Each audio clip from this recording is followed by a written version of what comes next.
구독, 좋아요, 알림 설정.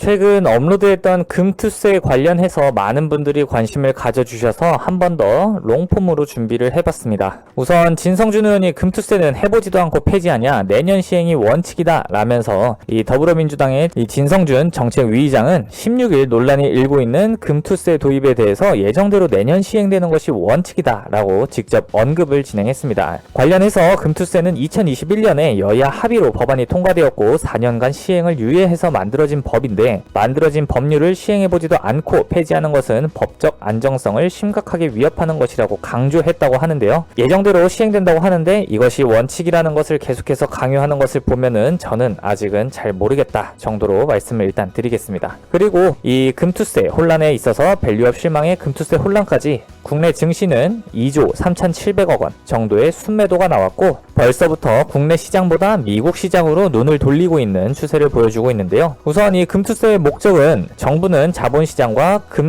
금융투자 상품에서 발생하는 소득을 공평하게 과세하기 위해 금투세를 도입했는데, 이는 소득세 체계의 형평성을 높이고 고소득자와 자산가의 세부담을 증대시키기 위한 목적으로 추진되었다라고 합니다. 우선 합의안 같은 경우는 23년에 시행인데 계속해서 유예되었고 정부와 항상 여당과 야당의 의견이 갈렸었다라고 알고 있습니다. 그리고 이 금투세는 금융상품에서 발생하는 소득에 대한 일정 기준 이상일 때 과세되고, 주식의 경우 연간 5천만 원 이상의 수익에 대해 세금을 부과합니다. 우선 대상은 주식, 채권, 펀드, 파생상품 등으로부터 발생한 소득에 대해 포괄적으로 과세를 하고, 기본 공제는 국내 상장 주식 등은 5천만 원, 해외 주식, 비상장 주식, 채권, 파생상품은 250만 원이고요. 세율은 3억 원 이하는 22%, 3억 원 초과는 27.5%입니다. 우선 여기서 있는 이 부분에 대해서 저는 되게 아이러니한 게 많은데요. 연간 5천만 원 이상의 수익을 올린 사람한테 세금을 20% 이상 부과를 했을 때 5천만 원을 벌었을 때 1천만 원 정도를 가져간다고 하면은 그 사람이 작년 3천만 원의 손실을 봤다면 도입 이후에 5천만 원 이상을 수익 내고 오히려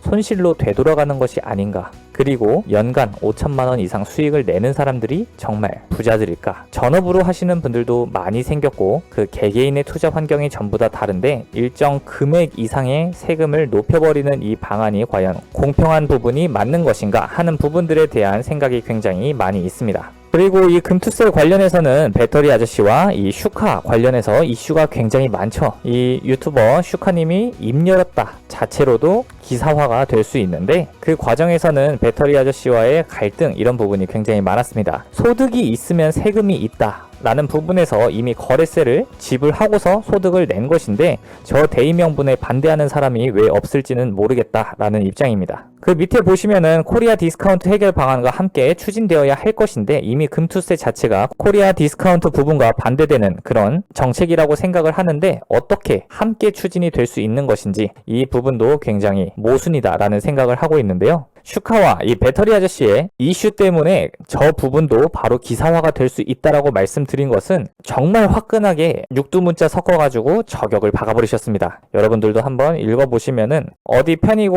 어느 색깔이고 이런 부분이 중요한 게 아니라 이 금투세가 어떤 방향에서 어떻게 논의되고 저 사람들은 어떤 생각을 하고 있는지 많은 부분을 엿볼 수 있기 때문에 한 번씩은 찾아보시는 것을 추천드립니다. 그리고 이 금투세에 찬성하는 이 여론을 한번 보시면은 찬성 여론은 형평성 강화와 고소득자, 자산가에게 더 많은 세금을 부과함으로써 세제의 형평성을 높일 수 있다. 저는 이 부분에서 앞에서 말씀드렸던 것처럼 과연 그 올해 내 주식 투자가 정말 내가 평생 그 소득을 유지할 수 있는 것인가에 대해서 투자 부분에서는 이 금투세를 도입하려는 사람들이 한 번 더 생각해 봐줬으면 좋지 않을까 하는 부분이고요. 재정 확보, 정부의 재정을 안정적으로 확보할 수 있는 방법 중 하나로 복지 및 사회 안전망 강화에 기여할 수 있다. 저는 이 부분도 25만 원 사건 때문에 굉장히 부정적으로 보고 있습니다. 정리를 해보자면 결국 저도 반대 여론에 있는 것 같은데요. 반대하는 입장을 한번 보시면은 시장 위축 우려, 주식시장과 같은 금융시장의 위축을 우려하는 목소리가 크다. 이 주식시장 우려는 결국 국가 경제에 연결되어 있습니다. 그렇기 때문에 주식시장을 죽여버린다는 것은 국가 경제도 죽여버린다 라는 의미와 어느 정도 일맥상통한 부분이 있기 때문에 투자자들이 금투세 부담을 피하기 위해 투자를 줄이거나 해외로 자금을 이동시킬 수 있다. 결과적으로 정말 도망가 버려서 돌아오지 않으면은 이걸 시행했다가 폐지하더라도 살아날까? 라는 의문이 있고, 투자 활성화 저해, 금투세가 투자 심리를 위축시켜 국내 자본시장의 성장을 저해할 수 있다는 우려가 있습니다. 그리고 삼중과세, 주식 매매 차익의 과세 때는 양도세, 거래세, 상속세 모두 부과하는데 선진국 중에서 한국과 프랑스만 해당한다고 합니다. 그러면 여러 번 이미 과세를 진행하는데 여기다 금투세까지? 라는 갈고리들이 제 머리 위에 계속 찍히는데요. 저는 주식 투자를 거의 하지 않아가지고 크게 영향을 받고 있지 않지만, 제가 이 부분을 다루는 것은 결국에 가상자산 관련 세금을 만들면서 가장 성격이 비슷한 주식시장과 똑같이 갈 수 있는 확률이 굉장히 높기 때문에 조금 유익 있게 보고 있습니다. 결과적으로 투자를 하는 사람들은 대부분 반대 여론이 될 수밖에 없다라는 입장인데요. 개인적으로 가상자산 과세 부분 때문에 이 금투세에 대해서 바로 떠올랐을 때 해당 부분들을 세무사한테 물어봤었는데 돌아온 답변은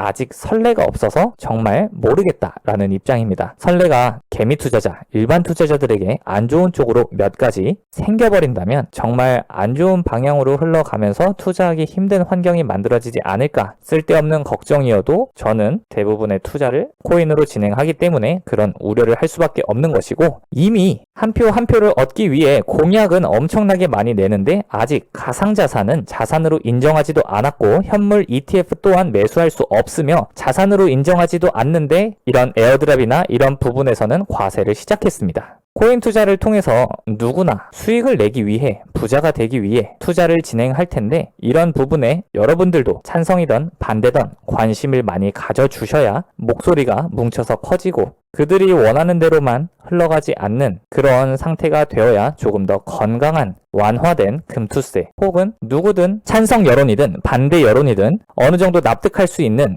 그런 규제안이 나올 수 있지 않을까 해서 오늘 영상을 준비해봤는데요. 여러분들의 생각을 너무 선을 넘지 않는 선에서 댓글로 많이 공유해 주셨으면 좋겠습니다. 물론 저는 반대 여론이지만 찬성하시는 분들의 이야기도 다 들어보고 싶으니까요. 편하게 남겨주시면 감사하겠습니다. 그럼 다음 영상에서 뵙겠습니다. 감사합니다.